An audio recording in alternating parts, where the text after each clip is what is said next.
Hello guys, how are you all? सब बढ़िया।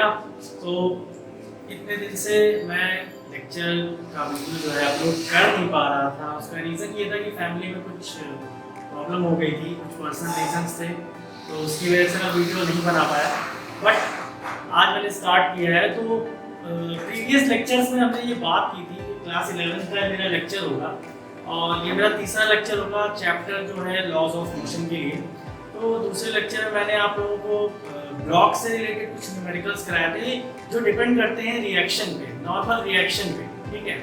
और हमने उसके बारे में आई थिंक 4 से 5 न्यूमेरिकल्स मैंने करवाए थे। तो अभी इस लेक्चर में मैं बात करूँगा टेंशन के बारे में। टेंशन के कुछ 2-3 न्यूमेरिकल्स करेंगे हम लोग। उससे आपको पता चलेगा कि अप्रोच कैसे रखनी है अगर स्ट्रिंग लेंथ कोई वायर है वेटलेस मास का और उसमें कुछ कोई ब्लॉक अगर है तो वहाँ पे टेंशन आएगा। तो टेंशन के बारे में मैं बता चुका हूँ, तो इसके बारे में हम जानेंगे और उसके बाद पुली का भी कॉन्सेप्ट हम समझेंगे, ठीक है।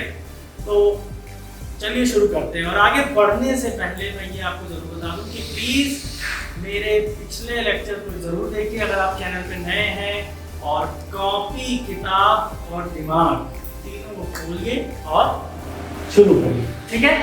तो ये टेंशन के बारे में मैंने बताया था कि अगर कोई भी ब्लॉक है, वो मास उसका m है और वो सीलिंग से टंगा हुआ है मासलेस।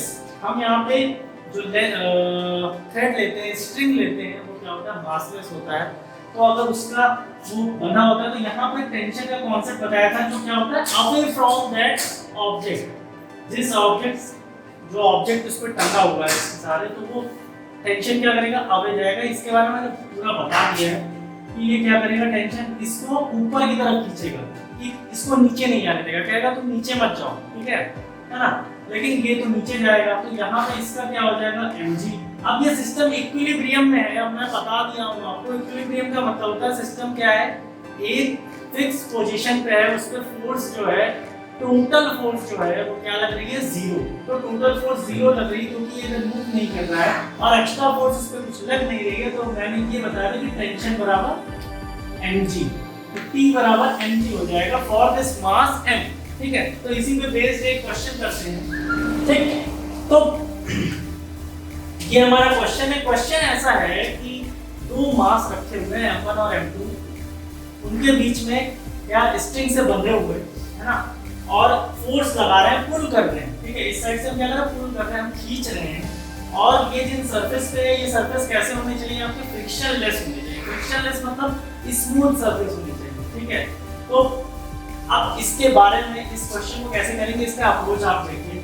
यहाँ पे ये जो स्ट्रिंग है, तो इसका मतलब अगर m1 फोर्स किस पे लग रहा है, फोर्स अगर इंडिविजुअली देखा जाए तो m1 पे लग रहा है, m1 की तरफ फोर्स लगा, m1 को हम खींच रहे हैं, जिसकी वजह से टेंशन किसमें हुआ, स्ट्रिंग में हुआ। और ये टेंशन क्या कर रहा है, कह रहा है कि m1 को हम जाने नहीं देंगे, m1 को वो इधर जाने नहीं दे रहा है। लेकिन इसी टेंशन को, ये टेंशन कर क्या रहा है, फोर्स m1 पे लग रहा है, बट यही टेंशन क्या कर रहा है, m2 को भी। जब फोर्स ज्यादा लगने लगेगा तो यही टेंशन की वजह से m2 भी साथ साथ मूव करना स्टार्ट हो जाएगा। मैं फिर से बोल रहा हूँ, जो एक्सटर्नल फोर्स अप्लाई हुआ है वो m1 पे स्टार्ट हुआ है, m1 पे अप्लाई हुआ है, बट जो ये m2 मास है वो ड्यू टू दिस टेंशन, जो टेंशन इफेक्ट आया है स्ट्रिंग पे, उसकी वजह से m2 क्या करेगा, जाएगा, ठीक है। अब फोर्स इधर लग रहा है तो जाहिर सी बात है दोनों का जो एक्सेलरेशन है वो सेम डायरेक्शन में होगा, ठीक है। तो करते कैसे हैं, सबसे पहले हम फ्री बॉडी डायग्राम जो है उसको मैंने आपको बताया था, उसको बना लेते हैं। तो ये हो गया m1, ठीक है। m1 में फोर्स इधर लग रहा है, ठीक है। फोर्स लग रहा है तो एक्सेलरेशन भी इधर होगा, लेकिन टेंशन किधर है, इधर है। तो फॉर दिस, सॉरी कुछ बैकग्राउंड में डिस्टरबेंस आ रही होगी आपको। तो फॉर दिस m1, अगर m1 मास पे हम अप्लाई करें तो जो एक्सेलरेशन है वो इधर है, तो इसको हम कह सकते हैं force minus t is equals to m1a। Force किधर लग रही है, फोर्स इधर लग रही है, टेंशन इसको अपोज कर रहा है तो टेंशन माइनस कर दिया, ओवरऑल एक्सेलरेशन इधर हो रहा है तो ये हो गया m1a। ठीक है, this will be your equation 1। ठीक है, नेक्स्ट अब हम m2 का फ्री बॉडी डायग्राम बनाएंगे। ठीक है, इस टेंशन की ही वजह से ये इधर एक्सेलरेट कर रहा है, तो यहाँ पे अकेला एक आया है सिर्फ टेंशन, तो टेंशन की वजह से ये जा रहा है तो ये हो गया m2a, इक्वेशन सेकंड। ठीक है, अब इन दोनों इक्वेशन को हम ऐड कर देते हैं तो ये हो गया t से t कैंसिल, हमारे पास आ गया F जो कि टोटल एक्सटर्नल फोर्स जो कि हमने अप्लाई किया था, उसके बाद इधर आ गया m1a प्लस m2a, इसमें एक कॉमन ले लो तो m1 plus m2। This force is external force. और यहाँ पे आपको फिर से एक चीज समझ में आई कि अगर हम किसी को सिस्टम मान ले तो हमें सिस्टम क्या है, external force total mass into total acceleration, जो कि यहाँ पे कॉन्सेप्ट वो फिट बैठ रहा है। यानी यहाँ पे अगर हम फोर्स का कॉन्सेप्ट देखें तो टेंशन क्या होगा, कैंसिल हो गया, टेंशन के बारे में हमको यहाँ पे जानना ही नहीं। बट क्वेश्चन क्या आएगा कि फाइंड टेंशन आल्सो, तो टेंशन की आप क्या करोगे, टेंशन के लिए आप फोर्स की कोई वैल्यू होगी, आप एक्सेलरेशन निकालोगे, एक्सेलरेशन की वैल्यू इसमें रख दीजिए, है ना, आपका टेंशन स्ट्रिंग का क्या होगा, निकल आएगा। ठीक है, इस पे एक एग्जांपल कर लेते हैं। अब जो इस पे क्वेश्चन करेंगे तो क्लास, अब जो हमारा किसी ब्लॉक पे और टेंशन दोनों को कंबाइन करके अगर क्वेश्चन करें, अच्छा पिछली क्वेश्चन में मैंने ये चीज नहीं बताया कि रिएक्शन भी वहां पे था, हमारा नॉर्मल रिएक्शन भी ऐड कर रहा था, बट सरफेस क्योंकि है, किसी सरफेस पे रखा है तो जब नीचे नहीं जा रहा तो ओवरऑल जो एक्सेलरेशन होगा वो हमारा हॉरिजॉन्टल ही होगा। ठीक है, तो वो हमने आपको बताया नहीं, बट इसमें हम आपको वो चीज क्लियर कर देंगे फिर से। तो ये क्वेश्चन है, ठीक है, this is 2 kg,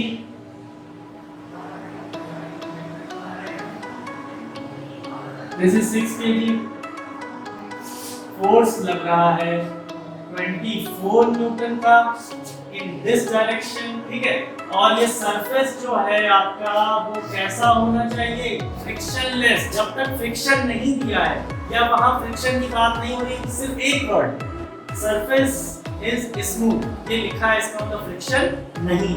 ठीक है, तो यहाँ पे फिर से वही कॉन्सेप्ट, आप क्या करोगे, फोर्स सिर्फ इस पे लग रहा है, ये कभी मत बोलना कि फोर्स इस पे भी लग रहा है, फोर्स सिर्फ इस पे लग रहा है ना, फोर्स किस पे लगा रहा है, इसको पुल किया जा रहा है 2 kg को, लेकिन भाई वो साथ है ये लोग, है ना, तो ये भी साथ में चला है, लेकिन किसकी वजह से, टेंशन की वजह से। ठीक है, समझ लो। तो अब यहाँ पे जो टेंशन होगा वो T होगा, ये कहेगा कि नहीं हम नहीं जाएंगे साथ में, लेकिन 6 kg वाला क्या, अब 6 kg, अब जब फोर्स ज्यादा लग गया तो ये मूव करने लगा, तो अब टेंशन कह रहा है 6 kg को कि तुम भी साथ चलो। तो यहाँ पे दो चीजें हो रही है, इधर वाले ब्लॉक को ये टेंशन कह रहा है इधर आओ, और इधर वाले ब्लॉक को ये कह रहा है कि हम नहीं जाएंगे। ठीक है, तो अब फिर से हम फ्री बॉडी डायग्राम बनाते हैं। अच्छा, यहाँ पे नॉर्मल रिएक्शन, हाँ नॉर्मल रिएक्शन जो है वो परपेंडिकुलर होता है, तो ये हो गया R1 मान लो, इसका इधर हो जाएगा 2G, ये इसको R2 मान लो, इसका इधर हो जाएगा 6G, क्योंकि ये सिस्टम इक्विलिब्रियम में है। कैसे, ये नीचे नहीं जा रहा है, ये सिर्फ मूव कर रहा है हॉरिजॉन्टल में, तो इसीलिए ये कैंसिल आउट हो जाएगा, हमें सिर्फ रिएक्शन, नॉर्मल रिएक्शन की वैल्यू पता चल पाएगी बस। ठीक है, खैर उस पे मैं अभी जान दिया, हमें सिर्फ टेंशन की बात करनी है।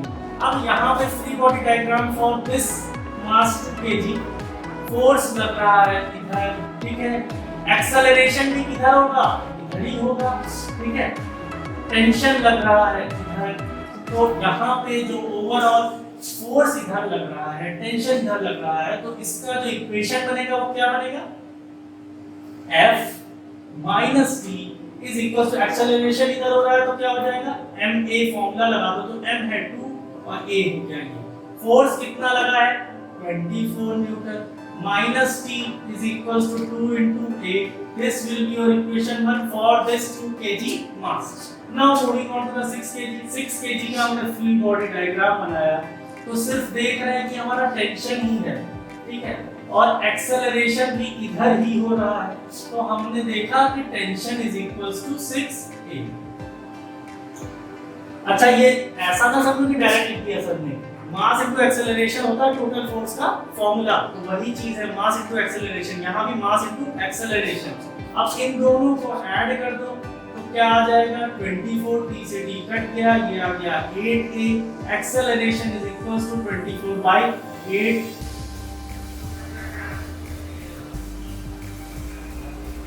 This is 3 metre per second square. Acceleration आपका 3 मीटर पर सेकेंड स्क्वायर आ गया। अब पूछ रहा है टेंशन, मतलब स्ट्रिंग में कितना टेंशन हुआ, ठीक है। तो putting this value in equation 1 और 2, आप 2 में पुट करो, ज्यादा इजी है, आपने 2 में पुट किया, t is equals to 6a, तो 6 इनटू a की वैल्यू है 318 न्यूटन। अब कुछ लोग ये कह रहे हैं कि सर टेंशन की आपने न्यूटन में यूनिट देखी, टेंशन भी एक तरह का फोर्स है, ठीक है। तो आपको यहाँ पे मुझे ऐसा लग रहा है कि ये क्वेश्चन समझ में आया होगा, और इंटरेस्टिंग क्वेश्चन की तरफ पढ़ते हैं जो हमारा तीसरा क्वेश्चन होगा। अब ये थर्ड क्वेश्चन है, जो देखिए थर्ड क्वेश्चन आपको देख के लग रहा होगा कि सर 2-2 ब्लॉक्स है, कैसे होगा, क्या है, ठीक है, बट इतना टेंशन वाली बात नहीं है। इसमें करना क्या है, पहले तो क्वेश्चन समझो। क्वेश्चन ये है कि एक 2 ब्लॉक्स हैं जो कि रस्सी के, मतलब जो ना कि फ्लेक्सिबल है, और वो एक स्ट्रिंग है ऐसा जो वेटलेस है ना, वो टंगे हुए हैं सिस्टम के साथ, और कंडीशन ये है कि नीचे ना जा करके दोनों मूव कर रहे हैं पूरा सिस्टम एक साथ, यानी कोई इस सिस्टम को ही क्या कर रहा है, ऐसे उठा के ऐसे उठा लिया, ठीक है। मान लो जैसे ये सिस्टम है, इसको मैंने ऐसे उठा लिया, ठीक है, ये ऐसे टंगा नहीं है, ऐसे टंगा नहीं है, ये इसी को मैंने उठा लिया, और ऐसे जैसे आप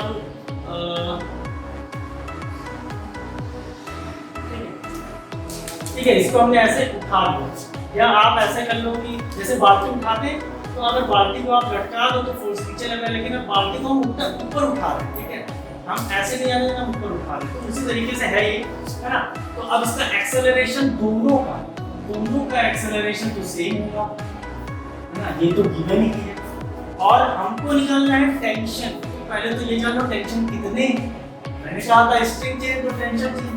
अब होगा क्या कि ये जो है ये टेंशन ऊपर लगा है, ठीक है, इसको मान लो T1, और यही ये इसको 5 kg वाले को नीचे लगा है। मैंने बोला था tension moves away from the object. फिर अब ये क्या करेगा, ये टेंशन ऊपर लगाएगा, इसको T2 मान, और ये इधर T2, ठीक है। अब क्वेश्चन जो है मूविंग अपवर्ड्स मैंने आपको बता दिया है, तो इसको हटा देते हैं, है ना।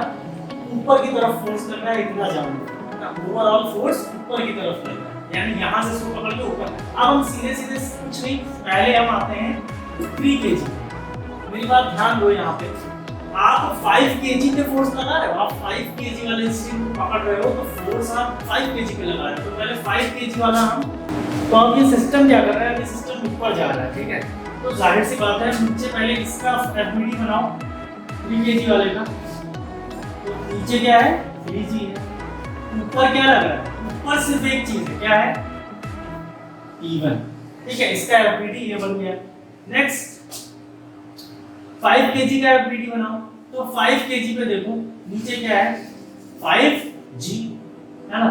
अब नीचे उसके साथ एक और चीज है, क्या है ये T1 भी है, ऊपर क्या चीज है T2, ठीक है। ये हमारा 5g का, ये हमारा 5 kg का एफबीडी बन गया, ठीक है। अब हमको क्या निकालना है, ओवरऑल जो फोर्स लग रही है ऊपर लग रही है, तो सबसे पहले हम इसको देख लेते हैं 3 kg वाले का हम क्या लिखेंगे, जब बॉडी ऊपर की तरफ मूव कर रही है तो जाहिर सी बात है T1 बड़ा होगा, फिर यहीं से काट कर। अब वो क्या है, बॉडी की तरफ जो एक्सेलरेशन है वो किधर लग रहा है, ऊपर की तरफ, बॉडी जा तो ऊपर रही है ना, तो ओवरऑल जो फोर्स है वो ऊपर की तरफ जा रहा है, तो हम इसको क्या लिखेंगे T1 minus 3g। T1 minus 3g क्यों किया है, क्योंकि T1 बड़ा है, बॉडी ऊपर की तरफ जा रही है, ओवरऑल फोर्स कितना होगा, इसको F1 मान लो, और F1 क्या होगा 3a के बराबर। This is your equation 1। अब नेक्स्ट जो है हम T2 वाले पे आ जाते हैं, 5 kg वाले ब्लॉक डायग्राम पे आ जाते हैं। तो 5 kg में देखिए एक्सेलरेशन ऊपर होगा तो बड़ा क्या है T2 होगा, तो हम क्या कर देते हैं इसको T2 minus T1 plus 5G। Bracket में T1 प्लस 5G क्यों लिखा है? क्योंकि दोनों ही क्या कर रहे हैं, डाउनवर्ड फोर्स है, अपोजिट फोर्स है, तो दोनों को हमने ऐड कर लिया। माइनस इसलिए लगाया क्योंकि अपोजिट फोर्स है। अब ओवरऑल तो बॉडी ऊपर जा रही है ना T2 की तरफ, इसीलिए तो हमने T2 को बड़ा माना था।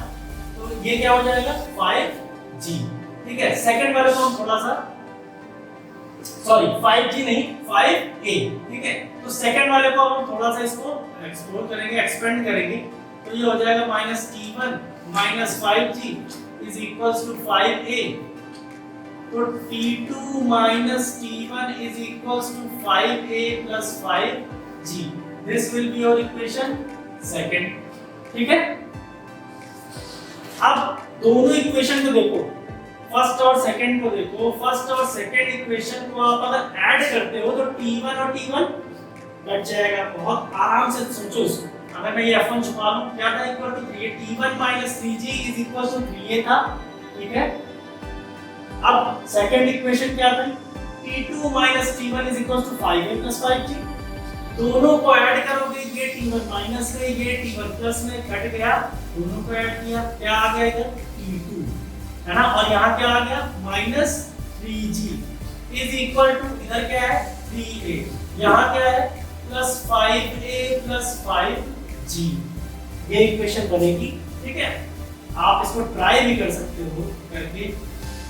तो T2 equals to 3 plus 5A 8A, 3G उधर चला जाएगा प्लस में, तो इज इक्वल्स टू 8G।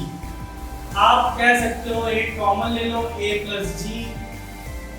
और हमारा जो एक्सेलरेशन गिवन था, मैंने आपको क्या बताया था 2 metre per second. Acceleration was given 2 metre per second square.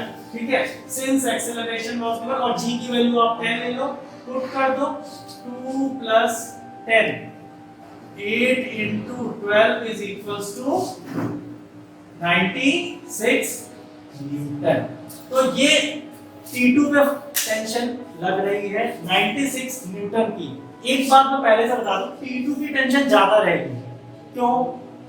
Yes करो, जाहिर सी बात है T2 के ऊपर, ये T2 मामा नहीं है। ठीक है, T2 के ऊपर T1 की वजह से जो 3 kg का और 5 kg दोनों का जो है भार वो T2 पे है। ठीक है, टेंशन 2 पे, इसीलिए जो स्ट्रिंग 2 है उसका T2 जो है वो ज्यादा होगा। आप देख लीजिए। अब हम क्या करेंगे, यहाँ पे हमें T1 की वैल्यू यहीं से निकल जाएगी। एक्सेलरेशन हमको क्या मिला है, एक्सेलरेशन यहाँ से हम T1 निकाल लें, T1 is equals to 3A plus 3G। 3 common ले लो, A हमारा 2 है, G है 10। आप देखिए 12 3 सा 36 न्यूटन। यहाँ T1 की वैल्यू आ गई है 36 न्यूटन। ठीक है, तो ऐसे हम टेंशन निकालते हैं, है ना। हमने दोनों स्ट्रिंग की टेंशन निकाल ली। क्वेश्चन में जो ट्विस्ट था वो ये था कि बॉडी जो है ऊपर की तरफ मूव कर रही है। ठीक है, तो हमारा ओवरऑल फोर्स जो है ऊपर लग रहा है, इसीलिए हमने T1 जो है ऊपर इसको बड़ा माना, यहाँ पे भी T2 को हमने बड़ा माना था। ठीक है, ये सारी स्टेप्स आप फिर से देख लीजिए, है ना।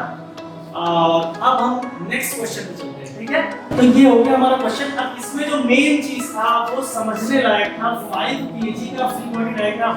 5 kg पे कितनी फोर्सेस लग रही हैं ये देखना है हमें, और किसी पे ध्यान नहीं देना। 5 की अगर एफबीटी का मतलब है जिस बॉडी के लिए आप एफबीटी बना रहे हो उस बॉडी पे कौन सी फोर्स वहां से निकल रही है और वहां पे कौन सी आ रही है। ठीक है, ये चीज देखना है बस। ठीक है, अब आप ये T2 को इसको ना यहाँ पे पकड़ लेंगे, तो कहाँ से निकल रही है, ये इस सीलिंग का फोर्स है जहाँ से ये लटका हुआ। इससे इस टेंशन से हमें नहीं मतलब, हमें 5 kg से मतलब है। 5 kg में सिर्फ आपको दो दिखेंगे, कौन सी, एक T2 और एक T1। लेकिन एक और चीज है वो है 5G ग्रेविटेशनल पुल। ग्रेविटी भी तो खींच रही है, तो यहाँ पे 5G भी होगा। नीचे दो फोर्स लग रहे हैं, ऊपर एक लग रहा है। ओवरऑल जीत कौन रहा है, ऊपर वाला। क्यों? क्योंकि बॉडी दोनों, ये जो सिस्टम है ये ऊपर जा रहा है, ओवरऑल फोर्स जो आ गया हमारा वो ये। ठीक है, तो ये जो है ये थोड़ा सा कॉन्सेप्ट का खेल है। कॉन्सेप्ट समझ में आ गया तो आप कोई भी क्वेश्चन में टेंशन से रिलेटेड, ब्लॉक से रिलेटेड कर दो। तो गाइस, ये जो हमारा फोर्थ क्वेश्चन है ये बहुत इंपॉर्टेंट और आई थिंक ये एनसीईआरटी का भी एक क्वेश्चन है और ये आईआईटी में भी पूछा गया है, ठीक है। तो on the basis of competitive level, मतलब कंपटीशन के लिए थोड़ा सा ये मेन क्वेश्चन है। देखो क्वेश्चन क्या कह रहा है कि एक बॉडी थी 5 केजी की, वो एक स्ट्रिंग से जिसका लेंथ 2x था, ठीक है, 2x था, वो आराम से सस्पेंडेड थी सीलिंग पे मस्त, ठीक है, सस्पेंडेड थी यानी कि नीचे जा रही थी ना ऊपर जा रही थी। अचानक क्या हुआ, कोई आया और उसके एकदम उस लेंथ के मिड पॉइंट पे, यानी जहां पे ये पूरा स्ट्रिंग डिवाइड हो रही है, स्ट्रिंग की लेंथ पहले 2x थी और स्ट्रिंग की लेंथ x और x हो गई, यानी कि मिड पॉइंट पे बढ़िया सा टेंशन लग गया। टेंशन किसकी वजह से लगा, हॉरिजॉन्टल फोर्स लगा है 50 न्यूटन का, तो इसको हम मान लें F, ठीक है, फोर्स लगा, ठीक है, फोर्स लग गया 50 न्यूटन का। अब हो क्या गया, तो उसमें कुछ एंगुलर शिफ्ट आ गया यहाँ पे सीलिंग, ठीक है, तो यही हमको ये फाइंड करना है थीटा। हमको ये बोलना है कि थीटा निकालो। भाई पहले ये ब्लॉक कैसे था, पहले ये ब्लॉक बढ़िया आराम से यहीं पे झूल रहा, यहाँ पे फोर्स लगा, तो जाहिर सी बात है जब फोर्स लगेगा तो टेंशन लगेगा, टेंशन लगेगा कि नहीं। इस पॉइंट की बात हो रही है, तो इस पॉइंट से टेंशन, फोर्स जब यहाँ लगा तो टेंशन क्या करेगा, इसको अपोज करेगा, टेंशन इधर जाएगा, यहाँ से ये टेंशन इधर आएगा, इसको T1 मान लो। अब यहाँ से भाई क्योंकि फोर्स लग गया है, तो इसका मतलब है कि टेंशन क्या हो गया, अलग अलग हो गया, इधर की टेंशन कुछ अलग होगी, इधर की टेंशन कुछ अलग हो जाएगी, क्योंकि ये इधर अब फोर्स लग गया, क्या हो गया, अगर फोर्स डाउनवर्ड लगता तो हमारी टेंशन एक ही होती T, लेकिन यहाँ पे फोर्स हॉरिजॉन्टल लग रहा है 50 न्यूटन, तो इसके दो कंपोनेंट्स होंगे, यहाँ पे दो कंपोनेंट्स होंगे, क्योंकि एंगुलर लग रहा है फोर्स, तो इसको कुछ, इसका टेंशन कुछ और होगा, नीचे टेंशन कुछ और होगा, तो इसीलिए इसको T1 माना और यहाँ पे टेंशन T2 मान लो, ठीक है। अब इसका करना क्या है, एंगल निकालना है। ये जो एंगल है ये थीटा, पहले ये ऐसे सस्पेंडेड था, अब ये ऐसे हो जाएगा, तो इसका थीटा निकालना है, तो सबसे पहले इसका एफबीडी बनाएंगे बहुत ही आराम से, ठीक है। दो चीजें बस इसमें जाननी है, क्या चीजें हैं वो, भाई जब ये थीटा है और इसको अगर मैं यहाँ कंस्ट्रक्ट करूं, तो ये इज पैरेलल टू दिस, तो ये थीटा बराबर ये थीटा, सबको दिख रहा है भाई, ये पहले ऐसे था, ऐसे लगा फोर्स हॉरिजॉन्टल, ठीक है, तो ये थीटा जो है बराबर ये थीटा, अल्टरनेट एंगल्स, ठीक है, आपने पढ़ा है 9th में। अब यहाँ पे हम इसका बस एफबीडी बनाएंगे, हमें थीटा से मतलब है, हमें और किसी चीज से मतलब नहीं है, हमें थीटा से मतलब है, तो एफबीडी देखो इसका जरा, ठीक है, एफबीडी ध्यान से देखो, फोर्स सब यहीं पे लग रहा है, तो मतलब हमें सिर्फ यही करना है। ये क्या है, ये T1 है, हमें ऊपर से कोई मतलब नहीं, ऊपर से आ रहा है वो सीलिंग का फोर्स है, उससे हमको नहीं मतलब, हमको यहीं से मतलब। ये T1 है, ये हमने क्या बोला था, व्हाट इज दिस, ये एंगल क्या है, थीटा है। अगर ये T1 है, थीटा एंगल पे पड़ रहा है, तो ये क्या हो जाएगा, T1 cos थीटा, ठीक है, सबको समझ में आ रहा है, दो कंपोनेंट बनेंगे। और फिर इधर ही क्या बनेगा, T1 sin, ठीक है, ये सबको क्लियर। नेक्स्ट लग रहा है इस पे फोर्स, क्योंकि है 50 न्यूटन, और इस पे नीचे जो है ये आपका इस ब्लॉक पे, यानी हम ये चीज देखेंगे कि ये जो है ये कितना है, ये है T2, और ठीक है, अब ये T2 का पहले मतलब निकालना पड़ेगा, हमें T2 का वैल्यू निकालना पड़ेगा। मेरी बात ध्यान से समझना, आपको T2 का वैल्यू निकालना पड़ेगा। हमने एफबीडी सिर्फ इस पॉइंट की बनाई है, अब ये एफबीडी 5 केजी की ब्लॉक की भी बनानी है, तो 5 केजी की ब्लॉक की तो बहुत सिंपल है, इस पे दो ही चीजें लग रही हैं, एक तो 5G और दूसरा T2। तो यहाँ पे अगर हम देखें तो यहाँ पे T2 बराबर क्या हो गया, 5G हो गया, G की वैल्यू रख दो तो 5 kg या 5 × 10 है ना, लेकिन हम G की वैल्यू नहीं रखेंगे, T1 की T2 की वैल्यू आपकी यहाँ आ गई। अब इस एफबीडी से हम क्वेश्चन सॉल्व करेंगे, हमें थीटा से मतलब है। यहाँ पे दो चीजें दिख रही हैं हमें, एक तो हमें T2 की वैल्यू मिल गई, एक हमें T1 sin थीटा का लिखना है। हम इसको ना बनाए, अब इसका कोई काम नहीं है T1 का, हमें इसके कंपोनेंट्स मिल गए, हमको कोई मतलब नहीं है। दो चीजें देख लेते हैं। सबसे पहली चीज इधर देखो, T1 sin theta, T1 sin theta को इक्विलिब्रियम पे कौन ला रहा है, या इसके अपोजिट फोर्स कौन सा है, कौन है, F, ठीक है, तो इसका मतलब जो T1 sin थीटा है वो बराबर है 50 न्यूटन के। This is equation 1। अब हम देखेंगे वर्टिकल कंपोनेंट्स। तो vertical components at point O कौन से हैं?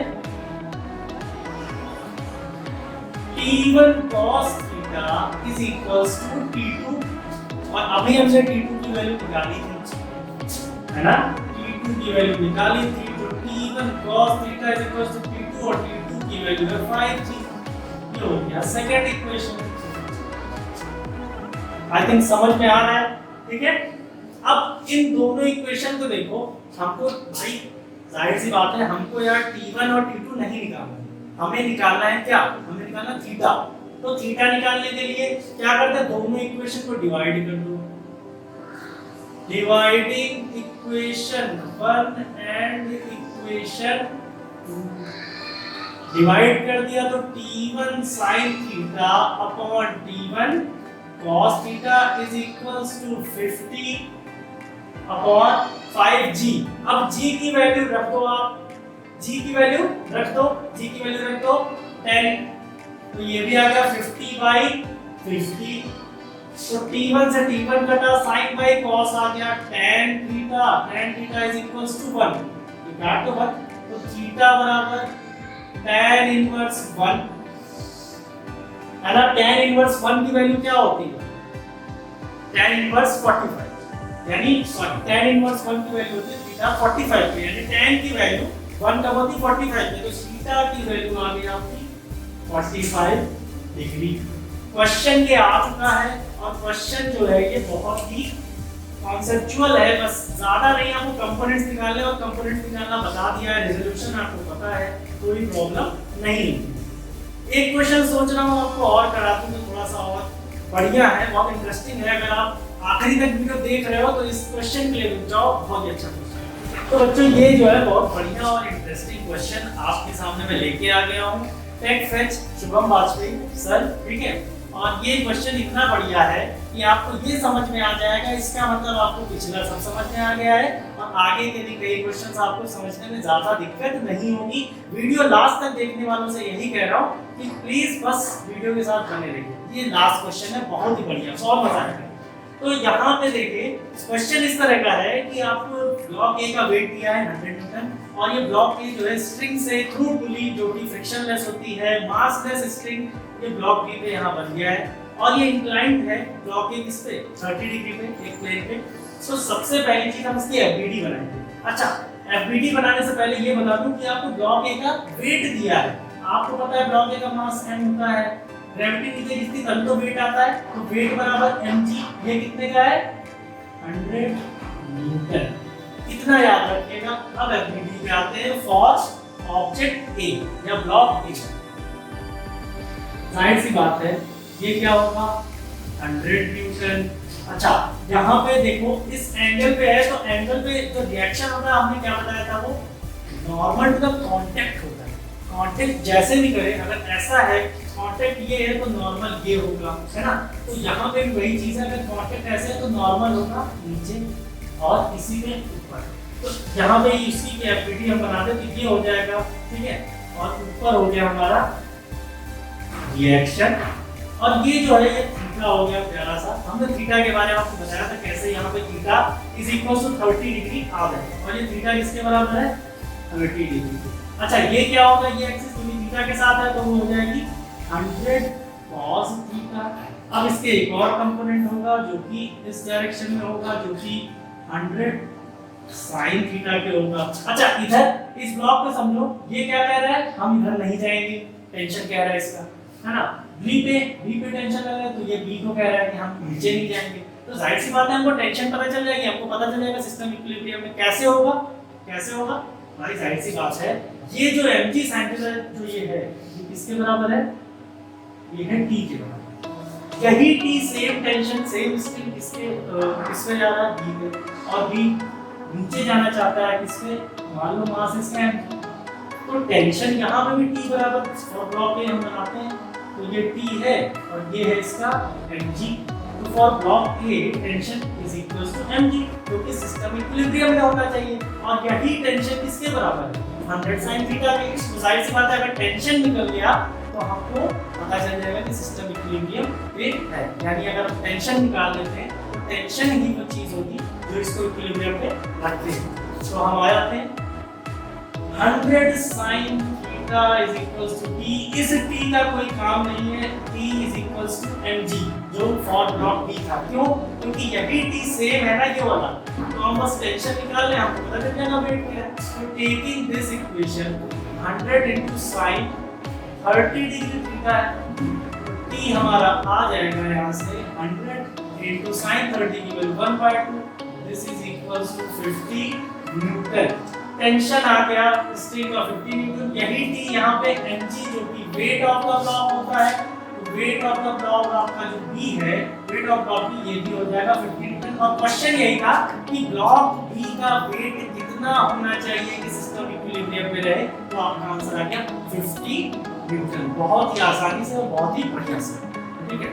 तो आई होप कि आप सबको मेरा वीडियो बहुत पसंद आया होगा। अगर थोड़ा सा भी पसंद आया है यार तो प्लीज सपोर्ट करो और इस चैनल को सब्सक्राइब करो। टेक फेस्टिवल बहुत बढ़िया से चैनल होने वाला है आगे के लिए, कुछ फनी सेगमेंट्स भी होंगे, है ना। अभी मेरे को टाइम नहीं मिल पा रहा है, नहीं तो मैं और मेहनत करूंगा और इस चैनल को हम सब मिलके आगे लेके जाएंगे, ठीक है।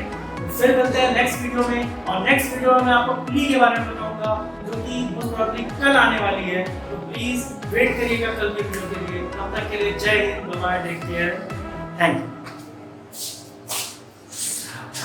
आज क्वेश्चन का मतलब